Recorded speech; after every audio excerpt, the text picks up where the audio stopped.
Expect mispronunciations, biased conjecture, and unsubstantiated facts. This is Mediacore Opinions, Anime Edition.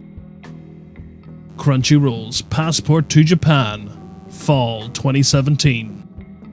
Ahoy and welcome to Mediacore Opinions. Today we'll be talking about the 8 different anime shows that got at least one episode treatment. This was required watching for Crunchyroll's Passport to Japan to be filled. Some only got the one, while others got a bit more. So let's dive into some quick opinions. Black Clover.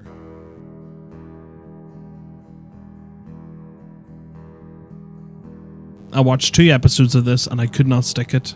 This had so many problems for me, from voice acting, or screaming, pacing, story, characters, blah blah blah. Basically, they got 2 stars on the card, as these were all in reference to each other, but on the 1 to 10 My Anime List scheme, I would give it 2 points out of 10. Absolutely horrible. This is not my jam, and as I'm working my way through One Piece with pacing issues already, I do not need another anime that does this, especially with the other problems that it has. Time away from it as well has also pushed my score down to the 2 because of those 2 episodes. It was like it disappointed me as well as being abrasive in my mind every time it was brought up. Kino's Journey, The Beautiful World, the animated series.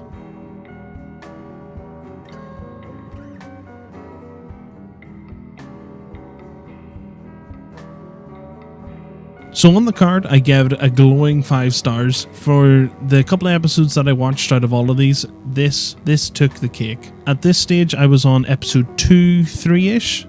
At the moment, I have now watched it all. It deserves the 5 out of 5 stars that it got on the card, but it would not get the glowing top spot when comparing it to all the others. It looks great, the stories are generally interesting, it's tied together, but it has a drop-in, drop-out feel which is appreciated for a completely different pace. Give it a go. I would give the season a 9 out of 10. It is great. The Ancient Magus Bride.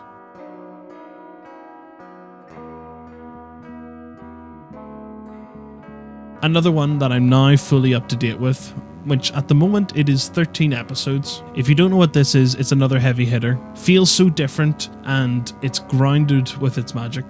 What I mean to say is the world that it's in, it feels like Men in Black, Harry Potter, sort of Matrix feeling that everything is happening just out of earshot in our world. It kept me guessing on what was going to happen next, and the characters all felt fleshed out.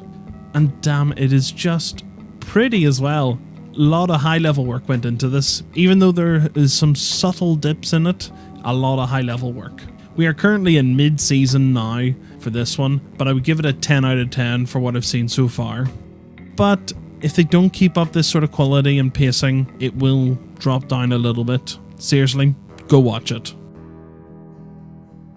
Food Wars, The Third Plate.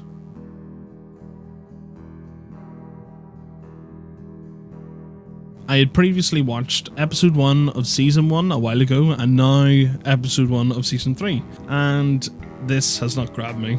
I don't generally like jumping in at a point in the middle where things have been established and such, but with this Passport to Japan, it fairly switched things up for me. I think the lack of context for this episode, the characters' passions all just went over my head, and I just didn't have a good time with it. I would give the episode a 4 out of 10, but take that with the required salt as the context is not there for me.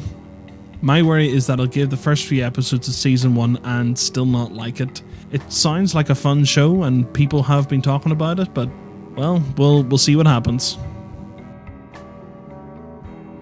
Urahara.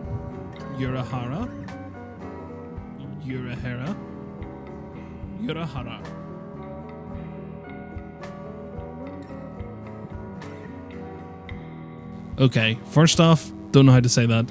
And then, secondly, this was just not my thing. It's really not my thing. I'm not sure what it is, and I honestly don't want to go rewatch the first episode to find out what it is. Something felt, it just felt off. Just fan servicey or odd about it. It was just off-putting in general. I didn't find it funny. I didn't find it fun. And I would have to give it a 3 out of 10, as it really isn't my thing. But you know, I wouldn't go as far to say that it wasn't horrible and it wasn't appalling as far as I can remember. It just wasn't what I was looking for. Recovery of an MMO Junkie. Amazing! Oh, really good stuff here. The last of the heavy hitters this time round. It was the complete opposite of Urahara. Instead of being instantly repulsed, I was immediately drawn in. I've watched all the episodes of the season and the extra unnecessary bits that were uploaded on Crunchyroll. This is simply a 10 out of 10. 10 out of 10 for the main season. Oh, yes, it has its flaws where I would have wanted more side story, more side characters, you know, beefed out with, you know what? Basically, it left me wanting more, and that's a sign that it's doing something right. Juni Taisen, Zodiac War.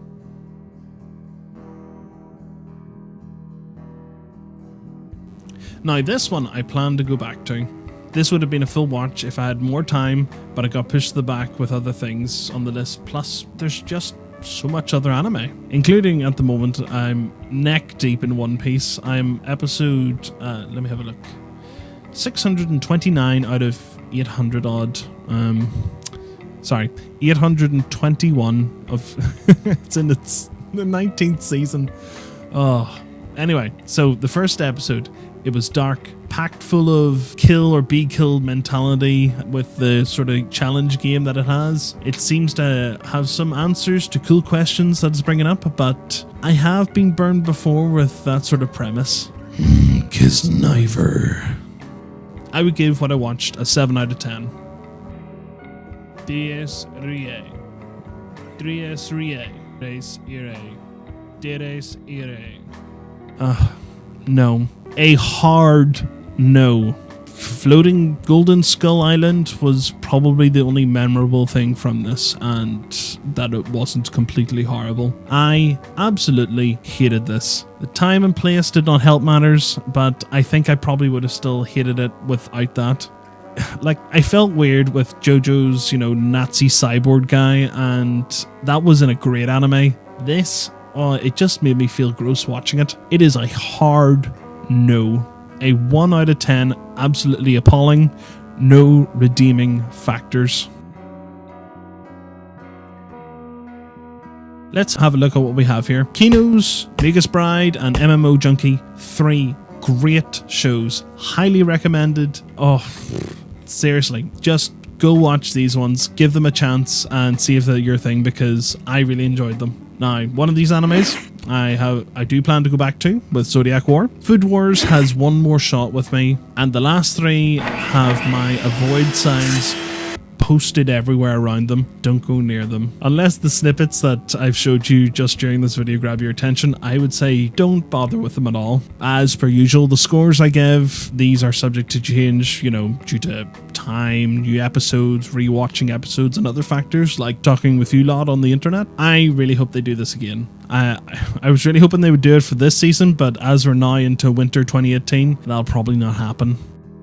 So there we go, everyone. Good luck in 2018, and on top of that, I hope we get some great media to consume.